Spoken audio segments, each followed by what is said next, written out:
Dwaraka movie team Guntur Highland లో చక్కర్లు కొట్టింది. చిత్ర సక్సెస్ మీట్ సందర్భంగా గుంటూరు హైలాండ్ కు వచ్చిన ద్వారకా సినిమా యూనిట్ సభ్యులు న్యూస్ ఇండియా టీవీతో చిట్చాట్ చేశారు. ద్వారకా మూవీ ప్రత్యేకత గురించి విశ్లేషించారు. సినిమా నిర్మాత ప్రజుమ్న న్యూస్ ఇండియా టీవీతో మాట్లాడారు. బాగా ఆదరణించినందుకు పాత్రికేయ మిత్రులకి మరొకసారి విజ్ఞప్తి చేస్తున్నాను. మీ అందరి ముందు తీసుకెళ్లి మీరందరూ ఫస్ట్ ప్రజలందరికీ చెప్పాల్సింది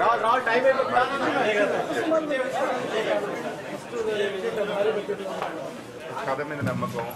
మనం సెల్ఫ్ సాటిస్ఫాక్షన్. నేను కూడా 5 ఏళ్ళు మీడియాలో ఉన్నాను. సోషల్ రెస్పాన్సిబిలిటీ అంటే సామాజిక బాధ్యత మా మీద ఉంటుంది. ఎందుకంటే సోషల్ ఒక మంచి మెసేజ్ ఉన్న సినిమానే మేము చేద్దాం అనుకుంటున్నాం. దట్స్ వై ఈ ద్వారకా అనే సినిమా ఎంచుకోవడం జరిగింది. ఎందుకంటే మా మీద సామాజిక బాధ్యత ఉంటుంది. అందుకే మీ మీద కూడా ఉంది. ఈ సినిమాని మంచిగా తీసుకెళ్లే బాధ్యత మీ మీద ఉంది. ఈ రోజు నుంచి మీరు మరింత మంచిగా ముందుకు తీసుకెళ్తారని కోరుకుంటున్నాను. Thank you. సినిమాకి కొత్త అంటున్నాను. సినిమాకి ఎవరు కరెక్ట్ అయితే వాళ్ళనే తీసుకుంటాం, కానీ సినిమా కొత్త పాత అనేది ఏం లేదండి. ఎవరు యాప్ట్ అయ్యారా లేదా అనేది ఇంపార్టెంట్.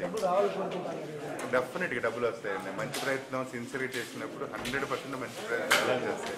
డబ్బుల కోసం మనం సినిమా చేయలేము. సినిమా మంచి సినిమా చేస్తే ఆటోమేటిక్ దేవుడు డబ్బులు ఇస్తాడు, జనం కూడా డబ్బులు ఇస్తాడు. నమ్మండి, పని అవుతాయి.